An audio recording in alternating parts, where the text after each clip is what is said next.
Yeah, I met, as some of you may know out there, I do also cover marijuana and cannabis and hemp. They're on the same plant, just different THC levels. And I met Kevin at the Industrial Hemp Association meeting back in, I think it was May in Lansing. And at that point, his company was just coming into Michigan. And they produce a lot of the machines, for instance, particularly in the cannabis as a dispensary business. It's a cash business, and I'm telling you, I've been in the back room with some of those businesses, and there's a lot of cash back there. So some of the things that he does is he has cash counting machines. But let's start off with talking about all the technology equipment you can bring to fore.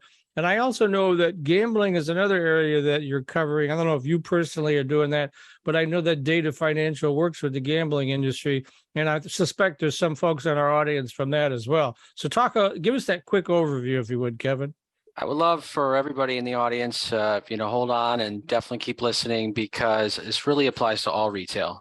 Just being honest, not just cannabis related or casino or gaming related, but banking as well, and all retail that handles cash heavy operations. That's really what Data Financial, my company, is looking to serve clients that have a burden when it comes to handling cash. Maybe you could tell us a story or two, Mike. I mean, that sounds like it's pretty interesting. You've probably seen some laborious cash counting happening before, or some folks spending a lot of time. And it's a lot of cash. I was amazed. I won't name names, but I was in the back room and it was just cash everywhere. It was like, wow, but yeah, it's a big job to cover all that stuff. But go ahead. My company serves hundreds of banks and credit unions and casinos, and also large processing centers. So I would wager that the amount of money you saw is, a fraction of what I saw at one of these large processing centers, where we're bringing in money from like 4 or 5 different states. My company would PM and lube all the little rollers, belts, and the machine basically that's 17, 20 foot long, right at the back of a regional processing center for money, bringing in money from 5 or 6 different states. Right, that's the kind of machinery that we're competent in servicing. And my company is predominantly like 75% service orientated. But I am the cannabis cash management fellow for Illinois, Michigan, and Missouri, and we can offer benchtop cash counting machines, like you mentioned. We could offer stuff, a range, right, that goes up in capability and price, obviously, but there's a lot of different things related to cash management that maybe your audience would be interested in learning more about, because it's just about efficiencies and change and growth, right? That's really what we're doing, is driving efficiencies in the retail space, and it applies to all businesses. Probably have heard of a smart safe before, maybe your audience has, but have you heard of a cash recycler? Okay, that's a machine that the banks use. Back in the day, there used to be 2 people in the safes, for example, one for deposits, one for withdrawals. Now you go to a bank, Mike, and you have a teller, and right to the right or the left of the teller is a machine that dispenses the money down to the penny. That kind of machine is a cash recycler. We sell all different types of brands to all different types of institutions. And we have one that's particularly well geared for cannabis related business, giving down to the penny on all the cash coming in, all the cash going out. It's a good way to turn cash into a digital payment. So I love that your audience is full of tech enthusiasts and maybe other folks interested in the space. So if there's any other tech enthusiasts out there that want to learn more about cash automation, get in touch with me, Mike, or the folks at Data Financial, my company, and we could talk more about it. Well, since you've segued into there, why don't you go ahead and give that? How do they reach out? We'll usually do it at the end of the show, but go ahead, give it to us now. You check us out at datafinancial.com, or you could at me on LinkedIn at Kevin Dusenberry, one word, KEVIN DUSENBERRY. And I'd be happy to engage with you about any kind of projects regarding driving efficiencies and change on the retail side. We hear from dispensary owners all the time that after their first machine implementation, where they went from 2 or 3 hours of counting cash, they can now open a store in 1 minute, including prep all their floats for all 6 or 7 of their bud tenders and everybody that has fanny packs going to curbside. as an example, and they can close the store in a minute at the end of the day and reconcile with their point of sale, the state regulatory body, their accountant quickly, because technology counts the money really fast and then secures it. So there's cash storage, and then there's cash automation, and it's ripe for this industry in particular, really all retail, because cash is a fickle thing and it's expensive to handle. Absolutely, So what, Matt. what is the technology that you're using, and how is it an advance over like earlier generations of money counting machines? Well, that's what's beautiful about the tech, is that it's always evolving. We represent some of the most high-end recyclers that go to some of the big banks and the regional processing centers, all the way down to stuff that's more affordable that maybe is in every single 7-Eleven, right? Even like a little smart safe in the back that's like this yay big. Securing the money is maybe more efficient than what they were doing prior, which was maybe manually counting the money out of the drawer and then bagging it manually or banding it manually. There's equipment that can secure the money. In the smart safe example, sir, that money is then secured and then bagged for the armored car guys. There's automated bag handling mechanisms, along with barcode readers and fingerprint scanners and the whole 9 yards, to basically secure the money, make it more efficient. And I talk to accountants all the time. They're like, we don't like using cash. We don't like using cash because there's no receipt. Well, what if there was a receipt and it was down to the penny at reconciliation, and you could also go drill down to like the drawers and see who's, maybe more shrinkage or more loss, right? That's the kind of advantage that hardware and software on the tech side can afford really any retail. That's kind of what we're taking to market on the cash recycler and smart safe side. Reduce that time spent counting cash manually, secure it, make it more efficient, bag it for the armored car guys. There's also a technology called, or a feature, I should say, an application rather, called provisional credit.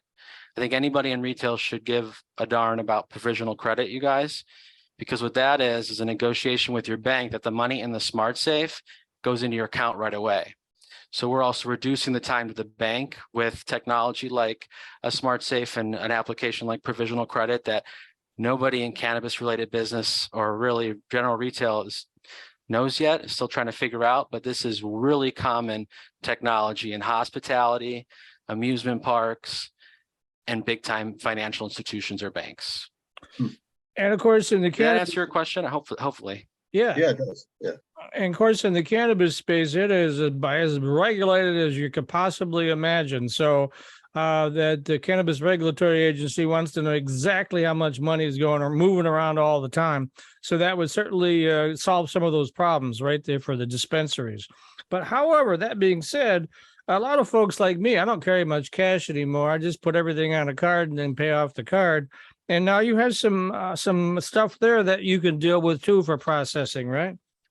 Absolutely. Relationships with card processing, high risk. I mean, not to say that cannabis is a high risk investment or endeavor, but in the classification of, financial instruments that you could invest into or create accounts with, it's, and have insurance products back behind, that is considered high risk. So yeah, we have payment processors that have rails that are legal and compliant, like on ACH rails, for example. We can do a card process at a dispensary for the exact amount of the transaction with their debit card, and you just type in a PIN and it goes on alternative debit network to a bank that will take the risk, but the payment processor has a BIN basically, or a relationship with them, and we'll hedge the bet, and basically, yeah, completely compliant, completely legal. You heard a lot about cashless ATMs getting shut down recently. If you go to any dispensary, maybe they'll have a sign on their window that says, we're not taking cash right now. No ATM, sorry, card only. Or maybe it's vice versa, cash only, no card because their card processing isn't working. Those are some of the scenarios where we can go in, add value, figure out what best is their desired outcome and a solution that we could align or orient them with. And we could totally do a PIN debit or digital wallet mechanism for any retail client, really.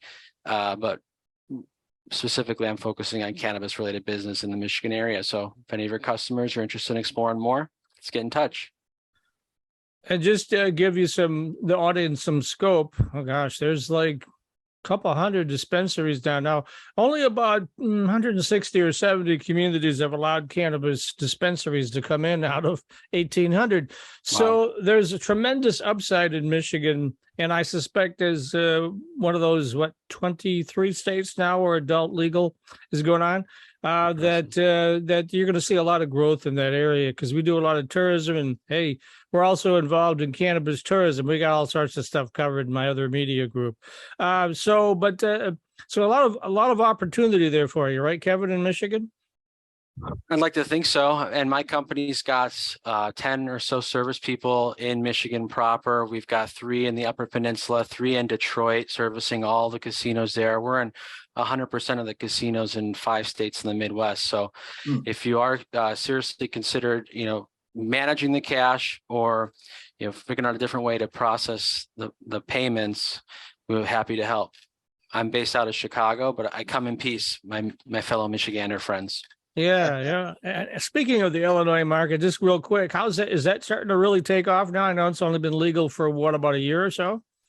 A lot of big companies, vertically integrated multi-state guys are, consolidating and taking as much as they can while they slow roll this kind of beleaguered, poor process for applications. And but thankfully, like 185 or so just released, and they all had 100% of the points for the social equity category. So they're doing their best and their part in Illinois to propagate the market and grow it. But it's so hard for a social equity applicant to stand up a business in the legal weed game because you have to provide all these, cash documents and everything. It's quite challenging for a new burgeoning entrepreneur. So it makes more sense just to sell these licenses to the MSOs and they just get more stores. So that's kind of the situation happening here in a limited license state, but there's new stores popping up all the time for folks that could slug it out and raise the money.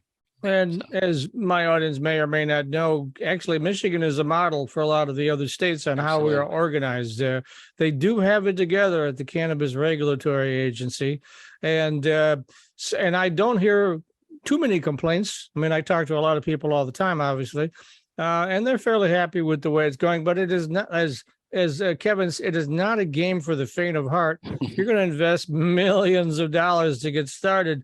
And so I have some friends from shall we say, the legacy business. I said, don't even think about it. You don't have the kind of cash it's going to take to get into the game, right? So, yeah. But anyway, yeah, cool. All right. Michigan is a great market. I agree. And I want to honor that market. And we've got a footprint. There's a MSO there with 16 stores that won't open a store without a cash recycler and a smart safe from one of my hardware partners. And on their first machine installation, they ended up getting 4 hours of their store manager's time back versus counting cash in the back of the house. So just to reaffirm how proactive we can be with adding value on the technology innovation side and really any retail space. But, more specifically, counting cash in the back of the house. You mentioned casinos. My company does this with all of them in 5 states, and also some front of the house operations. We're big resellers of the playing die, the cards. There's different fellows that handle those different accounts. But Data Financial is a very unique value proposition and website. Check out our e-store. We can get you any kind of equipment, any brand. We're specialists. We're going to do the install, the training, the service, the support. But if you want to get educated on it, that's where you have to kind of listen to me mansplain tech. So hopefully that is a worthy venture if that's where you want to start as well. So okay. Yeah, go ahead, Matt. Take us out and ask him the usual questions, So. Is Data Financial, do you have employment opportunities currently? Absolutely. Actually, yeah, 100%. Okay.